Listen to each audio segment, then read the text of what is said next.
नमस्कार रघु ठाकुर साहब। मेरा पहला नमस्कार। सवाल आपसे ये है कि पिछले करीब 1 साल से किसान और मजदूर संगठन किसान कानूनों को लेकर और अपने हितों की रक्षा के लिए दिल्ली के चारों तरफ घेरे बैठे हुए हैं। नरेंद्र मोदी सरकार के कान पे जूं नहीं रेंग रहा है। सरकार की इस हटवादिता को आप किस नजर से देखते हैं? ये सरकार का मस्तिष्क तानाशाही का मस्तिष्क है, जी जो लोकतांत्रिक मानस का नहीं है। जी और ये किसी भी आलोचना को या जो उनको प्रिय नहीं है जी उसको नहीं सुनना चाहते। जी दूसरे जो कारपोरेट लॉबी है जी उसका दबाव भी सरकार के ऊपर है। जी दरअसल ये सरकार कारपोरेट की चाकर सरकार है। जी तो इस सरकार से किसी लोकतांत्रिक व्यवहार की उम्मीद करना व्यर्थ है। जी इसलिए इस आंदोलन को भी अपने स्वरूप को बदलना होगा। जी अब आंदोलन अगर इसी प्रकार से गैर राजनीतिक परिपाटी तौर पे चलता रहेगा जी तो ये आंदोलन अपने निष्कर्ष पर कभी नहीं पहुंच पाएगा। सर बिल्कुल सही कह रहे हैं। एक सवाल यहीं पे ये आरोप भी लग रहा है, मीडिया में भी खबरें हैं, गुप्त रूप से भी पता चलता है कि राकेश टिकैत की तरफ जो है जो आंदोलन शिफ्ट किया गया उसमें प्रधानमंत्री नरेंद्र मोदी की खुद चाल है, क्योंकि मेन आंदोलन तो शुरू हुआ था सिंघू बॉर्डर से। अब पूरा कंसंट्रेशन हो गया है गाजीपुर पे। इस पे आप क्या कहेंगे? देखिए, मेरी तो समझ ये है कि गड़बड़ियाँ सिंधु बॉर्डर तरफ भी कुछ थी और गड़बड़ियाँ इधर भी हैं। जी इधर जो गड़बड़ियाँ हैं राकेश टिकैत की, वो आज सबकी जानकारी में आई हैं। जी और राकेश टिकैत वगैरह तो दरअसल 15 अगस्त के दिन वापस जाने वाले थे। जी अगर उनको भाजपा के एक विधायक ने धमकी नहीं दी होती जी तो शायद ये जाति उन्माद पैदा नहीं होता, वो वापस नहीं आती। जी अभी मैं कुछ दिनों पहले बौद्ध गया था, जी तो बौद्ध के लोगों ने खुल के कहा कि साहब अगर वो उस दिन धमकी नहीं देते तो हम लोग वहाँ नहीं जाते। जी अभी भी जो भूमिका उनकी है वो भूमिका संदिग्ध है। जी मैं एकदम तो नहीं कह सकता हूँ कि कोई प्रमाण नहीं है। जी और जिस प्रकार से अचानक राकेश टिकैत लखीमपुर खीरी में अवतरित हुए, जी और वो भी एक आईजी पुलिस के साथ, जी और स्वर बदला हुआ, जी ये अपने आप में थोड़ा संदेह तो पैदा करता है। सर एक सवाल और, कहीं ऐसा तो नहीं है कि मोदी सरकार और अमित शाह और योगी ये रणनीति बना रहे हों कि किसान आंदोलन के मद्देनजर जाट और मुस्लिम पश्चिमी उत्तर प्रदेश जिसमें 136 सीटें हैं उसमें एकजुट हो रहे हैं, उसमें खलल डाल रहे हों, इसमें दरार पैदा करने के लिए ये बीजेपी की चाल हो? मैं पहले ये बात जो करना था पूरी कर लूँ कि ये तो हुई बात पश्चिम उत्तर प्रदेश तरफ की बात। जी जी जब जो सिंधु बॉर्डर पर आंदोलन था जी उसमें भी जो आड़तिया लोग थे उनकी जो भूमिका है वो भी संदिग्ध थी। जी क्योंकि जब वहाँ एक फैसला हुआ कि एफसीआई जो परचेज करेगी वो पैसा सीधा किसानों के खाते में जाएगा, जी तो आड़तिया लोग हाईकोर्ट में गए।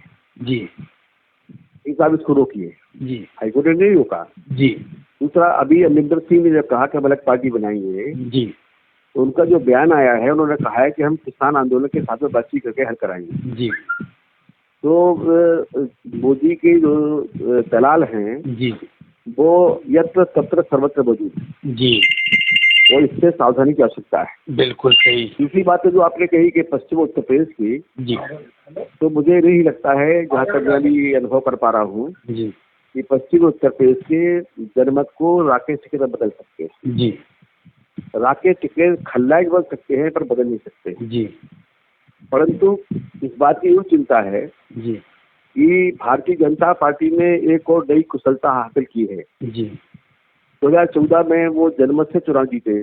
जी अब वो जीते हुए सरकार के बहुमत को भी तक जीत लेते हैं। जी हरिवंश जी की समूची सरकार को खरीद लेते हैं, बदल लेते हैं। जी तो मेरी चिंता जो है वो अभी हाल को तो लेके नहीं है। जी पश्चिम उत्तर प्रदेश से मुझे आज भी लगता है कि वहाँ भाजपा का कोई परिणाम बहुत साथ नहीं निकलेगा, जी परंतु उसके बाद में क्या चित्र होगा ये मैं भी नहीं कह सकता। सर एक सवाल यहाँ पे ये उठता है कि भारतीय जनता पार्टी को हराना समूचे विपक्ष की जिम्मेदारी है, और ये कहते भी हैं, चाहे मायावती हो, चाहे अखिलेश हो, चाहे जयंत हो, और चाहे आपके जो है असदुद्दीन ओवैसी हो, और चाहे कम्युनिस्ट पार्टी हो, सभी पार्टियां का लक्ष्य ये है कि उत्तर प्रदेश में योगी की वापसी नहीं होना चाहिए, लेकिन लक्ष्य एक है, लेकिन राहें जुदा जुदा हैं। इस पर क्या कहेंगे? एकजुट होंगे नहीं तो भी देखिए योगी आ क्या है जाएंगे। कि हम भारतीय राजनीति में पाखंड बहुत है। जी हर व्यक्ति कहता है कि हमारे लिए विकल्प तैयार करना है, इनको हराना है, जी, परंतु उस हराने के लिए जो रणनीति होना चाहिए उसमें सहभागी नहीं है। बिल्कुल सही। इसमें दो प्रकार के काम होना चाहिए। जी उत्तर प्रदेश में आज सबसे बड़ी पार्टी समाजवादी पार्टी अखिलेश यादव की पार्टी जी है।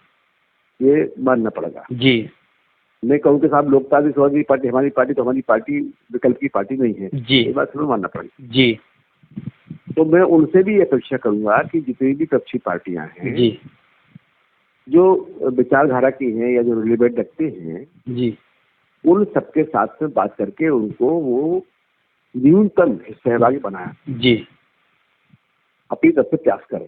जी स्टेक उनका बड़ा दाव पे है, जी स्टेक पूरे प्रदेश का है। जी तो उत्तर प्रदेश का जो चुनाव होगा, जी ये 22 चुनाव होना है, जी, उसके बाद ये चुनाव के जो परिणाम है वो हिंदुस्तान की दिल्ली की गति को प्रभावित करेंगे। एकदम सही है। इसलिए ये उसकी जवाबदारी। एक बात। जी दूसरी बात एक और मैं यहाँ कहना चाहता हूँ जी कि 1963 में डॉक्टर लोहिया ने हैदराबाद में एक बात कही थी, तो याद करना चाहिए। जी उन्होंने उस जमाने के मुस्लिम भाइयों से वहाँ कहा था जी कि आप लोग बंटना शुरू करो। जी देखिए एक बड़ी कठिनाई की स्थिति हो रही है जी कि एक तरफा वोट डालने से जो आप हमारा अल्पसंख्यक समाज वोट डाल रहा है, जी उसके दो परिणाम निकलते हैं। जी एक परिणाम तो ये निकलता है जी, कि जो दूसरा पक्ष है वो एकजुट होता है। एकदम सही कह रहे हैं आप सर। अल्पसंख्यक जी। है तो दूसरा बहुसंख्यक बन जाता है। एकदम सही कह रहे हैं। दूसरा जो लोकतांत्रिक छोटी मोटी शक्तियाँ या विचार हैं जी और जो आपके साथ खड़े हैं, जी, वो बेचारे निराश होकर चित्र से बाहर हो रहे हैं। एकदम सही कह रहे हैं। तो हमारे अल्पसंख्यक भाइयों से हमारा कहना है जी कि अब आप जो है भय से वोट मत दीजिए। जी कोई भी सच्चा मुसलमान अल्लाह के अलावा से डरता नहीं। जी तो ये योगी ठोगी से डरने की कोई जरूरत नहीं है, ना मोदी से डरने की जरूरत है। जी ये काय लोग हैं, जी इन कायरों से डरने की जरूरत नहीं है। डॉक्टर लोहिया ने उसी भाषण में भी कहा था जी कि जो हिंदू समाज है, हिंदू समाज बड़ा कायर समाज है जी और उनका शब्द तो हम इस्तेमाल नहीं कर रहे, वरना उनने तो कहा कि तो नपुंसक जैसा है, जो भीतर वालों पर जुल्म करता है, बाहर वालों से नहीं करता। जी जी इसलिए डरने की जरूरत नहीं है। जी अल्पसंख्यक भाइयों को चाहिए कि वो अगर मान लो कि ये राजनीतिक दल जी विकल्प के बनाने का और सबको साथ में लेकर निर्णय नहीं करते हैं, जी तो मैं तो एक बार कहूँगा ये अल्पसंख्यक लोग अपनी एक कमेटी बनाएं उत्तर प्रदेश में जी और एक फैसला करें कि ये कमेटी तय करेगी जी कि 405 सीटें हैं, जी 405 सीट में से या 425 सीट में से जी हमको 300 सीट पे वोट अखिलेश को देना है, जी हमको 20 या 250 को उनको देना है, 50 पे मायावती को देना है, 20 पे इनको देना है, 1 पे लोकतांत्रिक या 2 पे लोकतांत्रिक समाजवादी पार्टी को देना है, 2 पर सीपीआई को देना है। ये फैसला कर दें तो मैं आपसे कहता हूँ कल हिंदुस्तान में एक बहुत बेहतर विकल्प तैयार हो जाएगा। और दूसरा जो फायदा उसका होगा कि कल कोई भी इनमें से चुना जाने वाला व्यक्ति जो है वो रास्ते से भटक नहीं पाएगा। जी बिल्कुल सही है। तो वो विकल्प टिकाऊ होगा।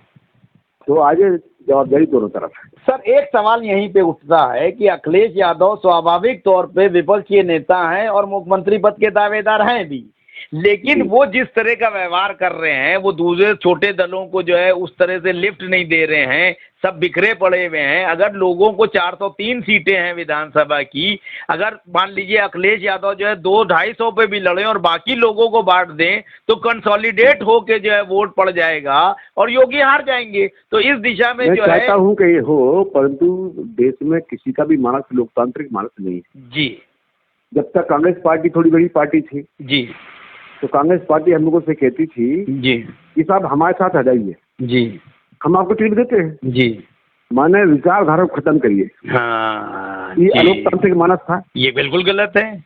और मैं आपसे कहना चाहता हूँ बड़े खेद के साथ में और देश को बताना चाहता हूँ जी कि जनता पार्टी में सत्ता को बनाने की जिज्ञासा है जी जो प्रतिपक्ष में नहीं है।